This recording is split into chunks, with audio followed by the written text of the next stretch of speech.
Welcome to Voices of the Void, where every whisper is a doorway, and every story is a world waiting to be explored. Close your eyes, let your mind wander, and step into the unknown. The House at the Edge of Rain, Part 2, Cursed Return. The rain had not stopped, not for an hour, not for a day, not even for the week that followed. When David left the house, clutching his jacket to his chest, he thought the oppressive weight in the air would lift. He thought the sound of the door clicking shut would mean the end of the whispers that had crawled under his skin. But the truth was immediate, merciless. The curse had followed him. The first sign was the book. He had left it on the table in the hallway. He was sure of it. Yet when he got home that night, dripping rainwater onto his apartment floor, it was there, sitting neatly on his kitchen counter. The same cracked leather cover. The same faint smell of wet wood and mildew. The same rust-red stain across the cornered out the first night David didn't touch it. Instead, he shoved the book into a shoebox, taped it shut, and slid it under his bed. He tried to sleep. The whispers began at 2:14 a.m. They were faint at first, just beneath the sound of the rain outside, like someone speaking from the far end of a hallway. But every minute they grew louder, not clearer, but closer. Read it. The door is still open. You left us hungry. He shoved his pillow over his head, but it didn't help. The voice wasn't in the room. It was in his head. When morning came, the shoebox was empty. Escalation over the next 3 days. David began to unravel. The shadows in his apartment stretched at odd angles. Reflections in mirrors lingered a half-second too long. Rainwater pooled under doors, even though they were shut tight. Every time he blinked, he half expected to open his eyes and see that hallway from the house again, the one lined with doors he never opened.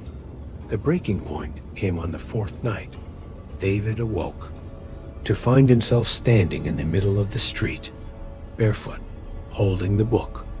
The rain was falling harder than he had ever seen it, the air vibrating with distant thunder. He didn't remember leaving his bed. He didn't remember unlocking the door. But he knew, without question, that the book was taking him somewhere. David became obsessed with destroying it. First, he tore out the pages. They bled ink, as though the words themselves were alive. He burned the paper in the sink, but the smoke poured upward in thick black tendrils that whispered his name until he doused it with water. He buried the cover in the park. The next morning, it was on his desk, dry, whole, and waiting. Finally, in a fit of desperation, he drove to the edge of town, to the old quarry where people dumped what they wanted gone forever. He hurled the book into the pit and turned to leave, but froze. Someone was standing at the top of the ridge, watching him. The figure was tall, draped in dripping black cloth that clung to their frame. Their face was obscured, but the voice... oh, the voice was the same whisper that had haunted him for days. You took it. Now you carry it. The figure stepped toward him, and David did the only thing that felt right. He ran. The pole the next week was a blur of sleepless nights, fevered dreams, and the growing certainty that the house was not finished with him. The rain never stopped. It was as if the entire world had become an echo of that place. The smell of rot, the oppressive air, the endless gray. One night, while staring out his window, he saw it. Not in the distance, not across town. In the building directly opposite, his own apartment. The house, identical, down to the cracked shutters and the faint yellow glow from the upstairs window. He knew then that there was no escape. The house was not a place. It was a hunger. The return. David packed nothing. He took no phone, no wallet. The book was in his hands, as though it had always been there. He stepped into the rain and crossed the street. The front door was open. The air inside was warm, inviting. He walked down the hallway, the same hallway he had left what felt like a lifetime ago. The doors hummed with faint sound, like the vibration of distant thunder.